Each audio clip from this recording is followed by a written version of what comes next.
आंसू क्या है? आंसू वो खामोश दुआ है जो सिर्फ खुदा सुनता है। आदमी 20 सेर का वजन तो उठा लेता है, मगर आंसुओं को नहीं उठा सकता, वो गिर ही पड़ते हैं। शुक्र है आंसुओं का कोई रंग नहीं होता, वरना सुबह के उजालों में रंगीन तकिए सबके राज खोल देते।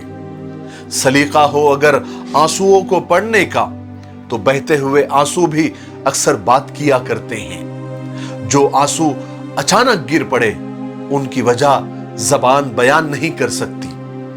कुछ जख्म जिंदगी भर हमारे साथ रहते हैं, कभी दिलों में दर्द बनकर तो कभी आंखों में आंसू बनकर। जिनके किस्मत में लिखा हो रोना, वो मुस्कुरा भी दे तो आंसू निकल ही जाते हैं। किसी का दिल मत दुखाओ, उनके आंसू तुम्हारे लिए सजा बन सकते हैं।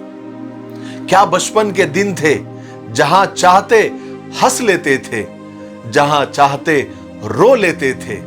अब मुस्कुराहट को भी तमीज चाहिए और आंसुओं को तन्हाई।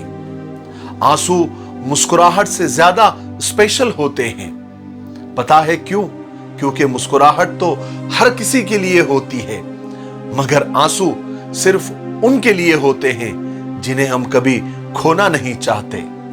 एक दिन मोमबत्ती के अंदर जलते हुए धागे ने मोम से कहा कि जलता तो मैं हूं, तेरे आंसू क्यों निकलते हैं? तो मोम ने जवाब दिया कि जिसको दिल में जगह दी होती है ना, अगर वो तकलीफ में हो तो आंसू निकल ही जाते हैं। अल्लाह जानता है या वो शख्स कि वो आंसू कितने तकलीफ दे होते हैं जो बाहर टपकने के बजाय अंदर ही गिर जाते हैं।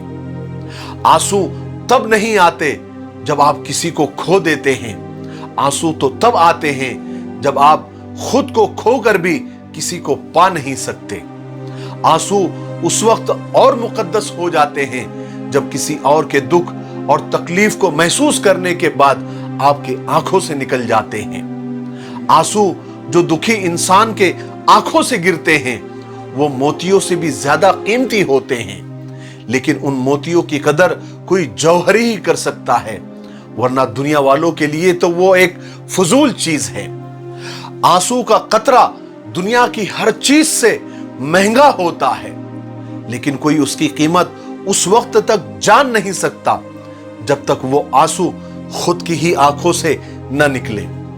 आंसू ऐसी दौलत है जो यूं ही नहीं मिलती, उसे हासिल करने के लिए दिल पर जबरदस्त चोट खानी पड़ती है। फिर उस चोट से जो गुबार निकलता है, वही आंसू होते हैं। बात समझ में आई?